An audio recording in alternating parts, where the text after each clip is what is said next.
Hi. So this will be called part three of the lorry build videos. So you find me sitting on the floor at the start of this video. So this video we are going to be uh, finishing off this kitchen area. There's a tiny bit to do in the bathroom, just a little bit of cladding on the inside that I've sort of missed, and then we're going to go around and fit the heaters and the cooker. So the heaters meaning the diesel night heater and the cooker and the water heater. So I'll try and film all those as like full installs if I can. I'll do my best, and hopefully they'll be helpful. So today, for the start, this morning, it's a weekend. It's a nice day. It's going to be really hot, so we're going to crack on today. I'll just start with this cupboard. You can just sort of see. So there's the fridge that you saw us fit last time. Oh yeah, the fridge. I just wanted to tell you that is just on eBay. I might try and find it and put the picture up again. So that fridge was, I'm going to say it was 370 quid. I think it was something near that. Was it? Yeah, anyway, something like that. I'll put the picture of the listing up like I've done on some of the others in a minute. And yeah, I think it's all right. It's good value. It's not a known make again, but hopefully it'll be okay. They all have a lot of them have that LG compressor, and workings is LG. So they are the same. But I mean, the best one is the Alpicool or the Dometic. But price-wise, the Dometic, I'm not sure about Alpicool this size, but the Dometic 12-volt compressor fridge of 85 litres is I think it's nearly £1,000. So at the end of the day, if this works and goes wrong, which hopefully it won't, obviously it's guaranteed anyway, it's got a warranty, but anyway, I can buy like 3 of these, and I don't think I ever would have to do that, and that's just the theory I'm working on. It's probably stupid, but there you are. So that's what I fitted. We'll try it anyway. I'm going to keep this van for a while, so you'll see if it was a sound investment or not, probably. So yeah, down here, I've just put a base in this cupboard, just because I've got these struts to reinforce the floor for the fridge. So I'll just put that base in there. There's literally just going to be one shelf somewhere in the middle of here, because this bit here is all bench. What I'm sat on now is the floor, but it's actually going to be the bench as to get up into the bed.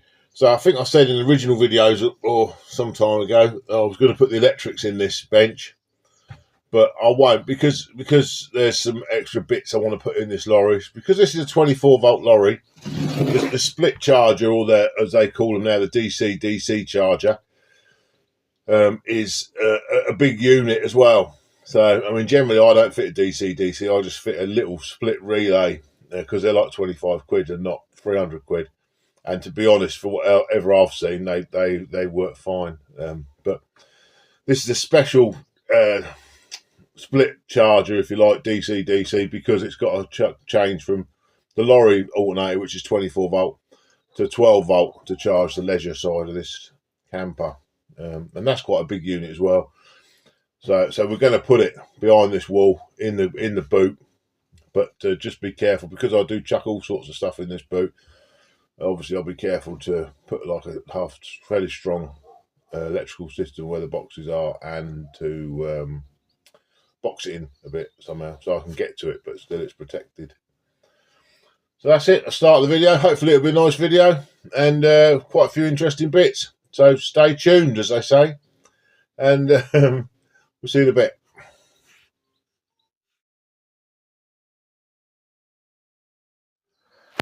Oh yeah. So that's that kitchen unit and step for the bed done.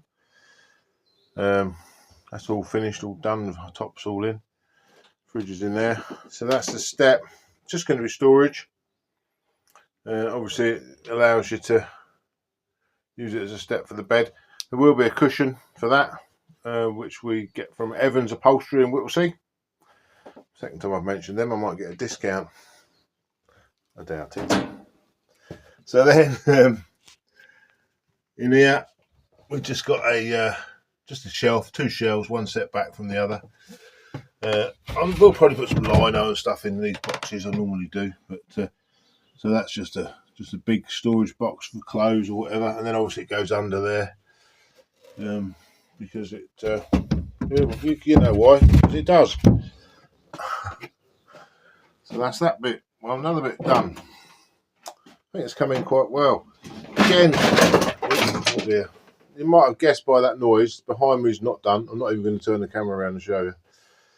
But that area is done. So there's your bathroom, around with your kitchen. It's not the kitchen area, I'm calling it kitchen area, but obviously you've got a sink area and a cooker area on the other side. So there's loads of kitchen space. If I've done these before, I've mentioned before as well, I've sort of seemed to be lacking in workspace, and people have said there's not enough workspace. Well, I won't say that in here because there'll be loads, which can't be a bad thing. So that's it. That bit's just about done. Only bit up there I didn't show you. I always use these pockets. I think they're called remote holders on eBay, that's all. I'll put a link on again. Well, not a link, I'll put a picture of the eBay listing. They're really handy. You just fix them to the wall, put your remote in there, put your phone in there, and above that, I've been fitting these quite a lot now. They're just a simple USB twin charger, quite powerful ones. Put them wherever you like. They bolt to the wall rather than drilling a big hole through the wall, which is always easier. And then up here, I don't think it's going to work because we really are down on that little battery now, but let's have a look. It still works yet, so I don't think you can see it very well. So that's the camera down the side, the door side of the lorry. The other side camera, because that was on eBay, it was about 30 quid, that little system. The other side of the lorry camera isn't working, so I ordered another one, so it should be here today. And I always put these on, so that's just got a little sender on the outside, which is under the solar panel, and the temperature in here. So today you can see, look, balmy 19 degrees outside and 17 inside. I always like that. It gives you an idea, you know, inside and the outside gives you an idea that you've got the insulation right and I'm near to it. Careful to step backwards because you might have noticed that this is all clear, this area, so you can imagine what it's like behind me. There you go. There's that bit. All but done. See you in a bit. So that's what it looked like behind me. Oh dear, I'll clear it up in a minute. And that's the little wall mounted bracket. Use it for anything, glasses, remotes, phones. First coat of paint on that wall. Definitely need another one. So that's it with a second coat of paint, and then I've just started building those cupboards. Up the top there, they'll have doors on eventually. Hi, a little bit red, huh? That's because it's about 25 degrees in here. Well, actually outside it's probably 30 degrees in here. Let's just move that a bit.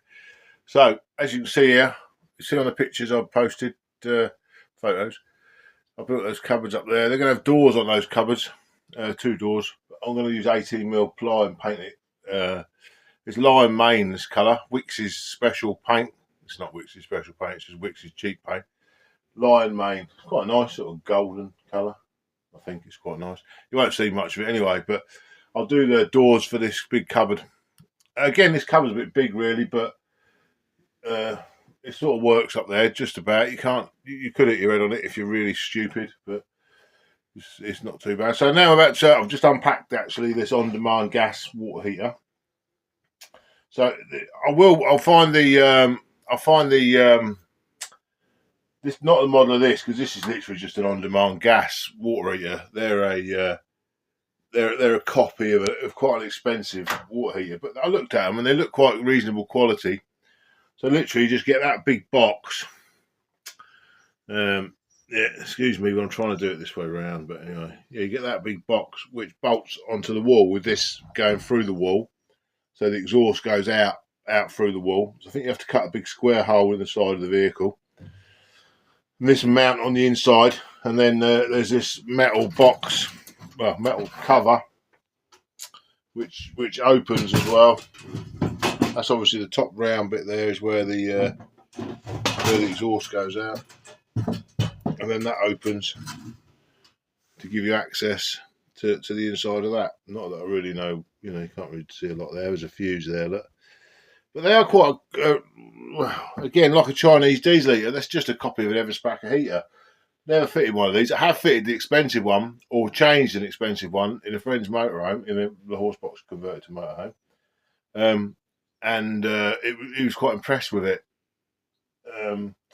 So we'll see. We'll see if this is any good. It's 200 and I think it's 235 quid. I'll put the picture again in on, and the real one, if you like, of this model, which I'll also find and put on, is about 700 or 800 quid. So it's a lot cheaper again. We'll just see if it's any good. So I think on the other side,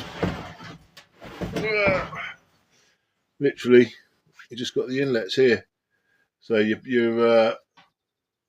two blue wires, God knows that. Yeah, so two blues. Obviously, there's no. They go to the controller. A bit weird, they're the same colour. And then obviously the power and the negative.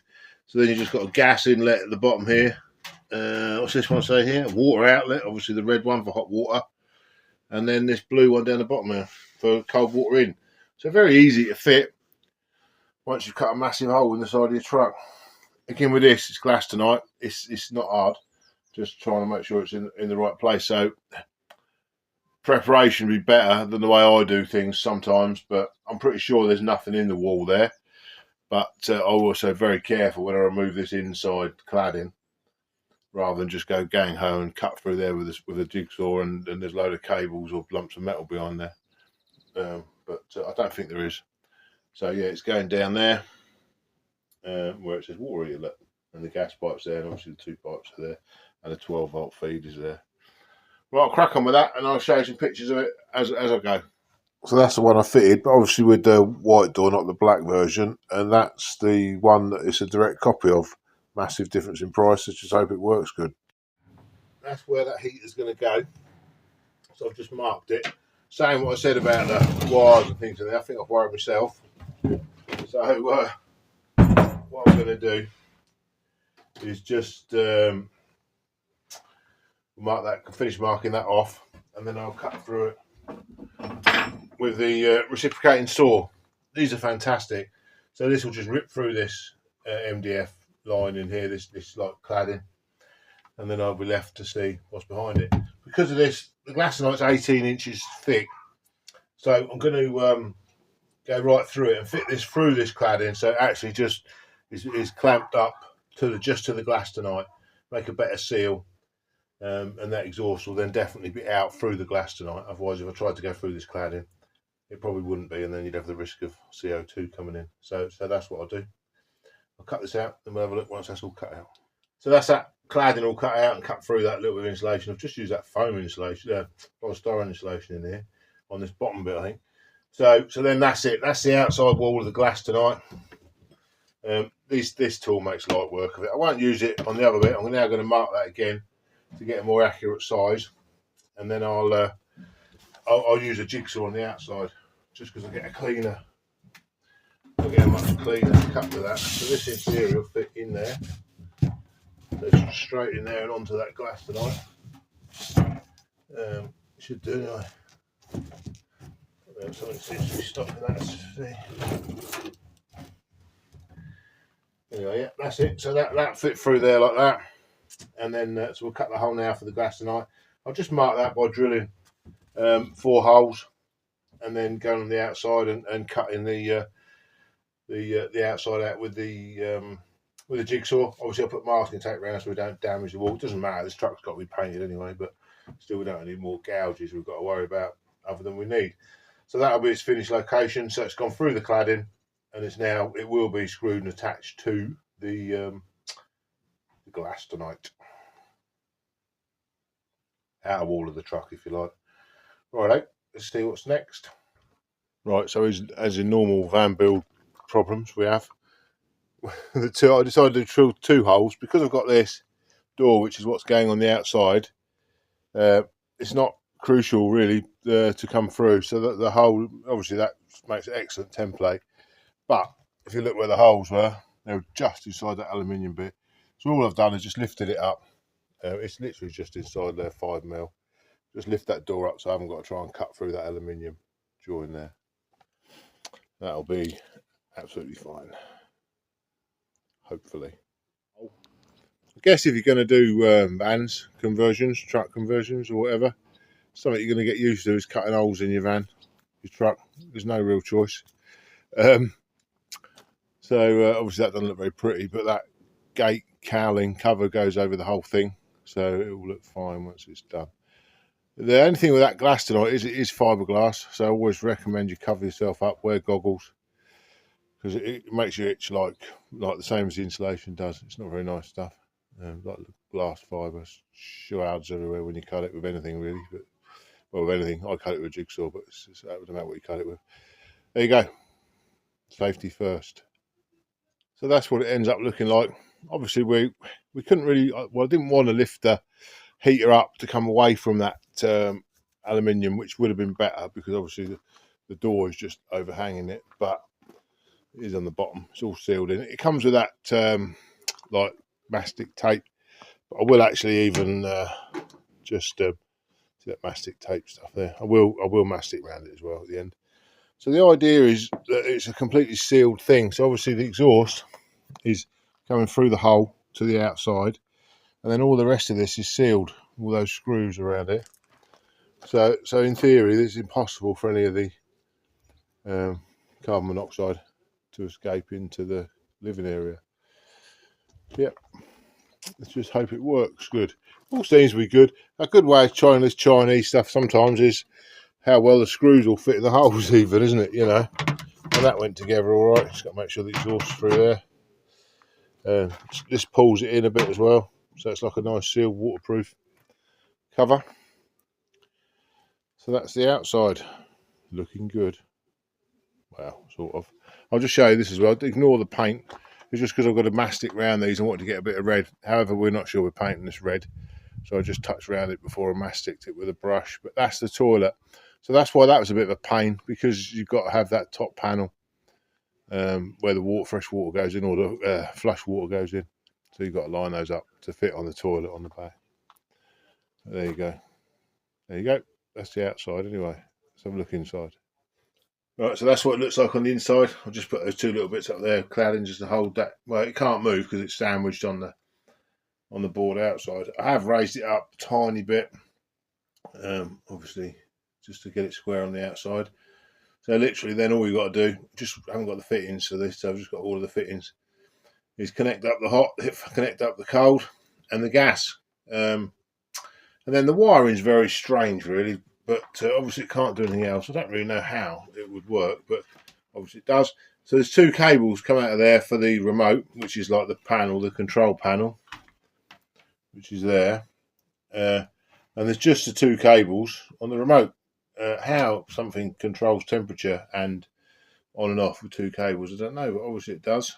Modern day, eh? So that's it. So you see on the top there's a 12-volt feed into that, which is fused over on the fuse board. Just the two wires to connect in there. I am actually going to put a separate isolator switch on this somewhere under here. This was originally going to be an L-shaped sitting area here, which would have come across there somewhere to the cooker, which would be quite close to that water heater. But now I've changed my mind. I'm going to make it so that there's a counter. So the cooker is going more in the middle. Sorry about the mess again. The cooker's going somewhere in the middle. So then the other side of the cooker is the next job, which is the diesel night heater, which I'll do tomorrow. So I'll film and put on tomorrow. And then that'll give us like a bit of counter space there, and also a bit of counter space here, both sides of the cooker. And then that microwave you see there, I'm going to mount that up there where there's going to actually be. So the microwave will be here somewhere, and then across the top of here, there's going to be a shelf up to and behind down the side of that tall cupboard, the cupboard behind me there above my head. Haven't clad this wall simply because the controls are going to go in there. So obviously the hot water controller and the diesel heater controller, they're going to go. The wires have got to be plumbed up in behind this wall because they're just going to go on this wall here somewhere. So that'll be tomorrow to get that in, get the diesel heater in. I'll try and film as much of that as I can as well. If anyone's interested, hopefully leave a comment if you want to leave any comments. I think it helps the channel as well. And don't forget to subscribe to see more of this build. And once this build's done, I'm going to go off on a trip.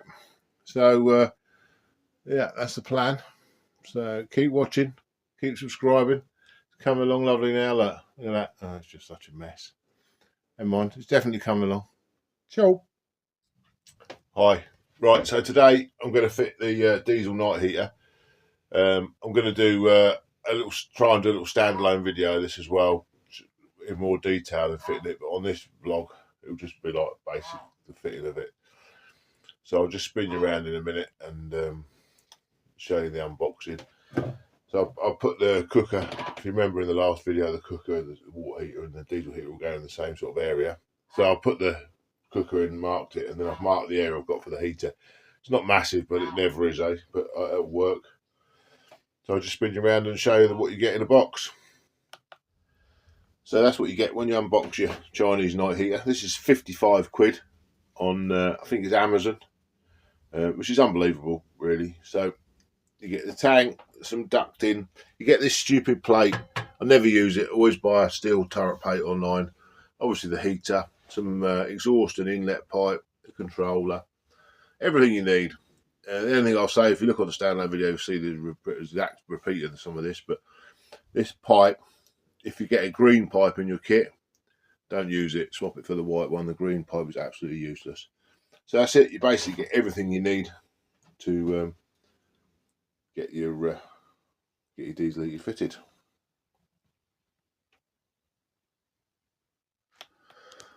So there's the diesel heater bolted down via the turret plate. Obviously you've got the cables to connect to the 240 supply, which is already fed through here from the fuse board. The intake for that is very close to that wall. It only sucks air in, it'll be fine. There will be an extra vent in the front of this cupboard to allow the air to flow through. If I don't push it back, I struggle to get my T-piece on this end, so I'm splitting the heat end to go to two different places. But that's fine. And then just these cables, one goes to the controller and the other one to the battery. Controller's going to be up there once this wall's clad. There you go, diesel heater installed. So here's the long delayed video of progress again. So there you go, there's a heater which we've seen in the other videos, and that's where the cooker's going to go. The reason for this delay is twofold. I've been working, driving, and this was the original plan, was to come to there, finish there, and make like a corner seating area in here. And then I changed my mind, so I built the kitchen unit to go all the way up to the corner of the sofa. But the trouble is, excuse Max barking, the trouble is then you only had a very narrow access, because don't forget the sink unit's going here to the sofa. So instead of it being a nice sofa, it's sort of become a one-seater chair. So we've gone back to, so I've took it all down again basically and started again. So that's what it's going to look like. Underneath there's all open, it's a right mess in there because I haven't tidied it up yet. We've got some power sockets there, one for this cooker, because bizarrely this cooker, I mean, we'll only ever use that once we've cleaned as well. So it's got one electric ring. Don't know why, but anyway, it's out of a caravan, but so we'd use that on electric hookup or something. And that's that. I've got to go because it looks like someone's here and the dog's going mad. Back in a bit. Right, we're back again. Yeah, Max didn't eat anyone, so alright. So then that's it. I'm going to finish this video. This is a real weird second part and end to this video, just because I've been away from this job and haven't really concentrated on any of it. But I am going to get back on some more for next week. I just didn't want to leave 2 weeks with no video at all. So that's it. That's how it is in the end. The cooker's out of, as I said, it's out of a caravan. Quite straightforward. It has a 12-volt supply for the cooker, for the just for the igniter, and then the 240 for that weird ring, and then obviously gas connection for that. The water heater down here is all connected. That is literally gas, hot water, obviously hot cold water, then you end up with hot water, and the control panel. The control panel, if I can just about swerve you right around. So there you've got the control panels. One's for the water heater, the big one, the little one's for the night heater, which is fitted. I have done a standalone video for fitting a night heater in a lorry, van and car, or whatever you want to fit it in. So that's it. That's it for this video. Please like, subscribe. Lovely some more people to subscribe if you want to. And there'll be more videos on this lorry build. And then once we've finished it, we're off. We're going to do a trip, film a trip in it, and see how it all works when we're on a trip. Can't wait for that. That's what it's all about. So yeah, please remember to subscribe, and see you again next week.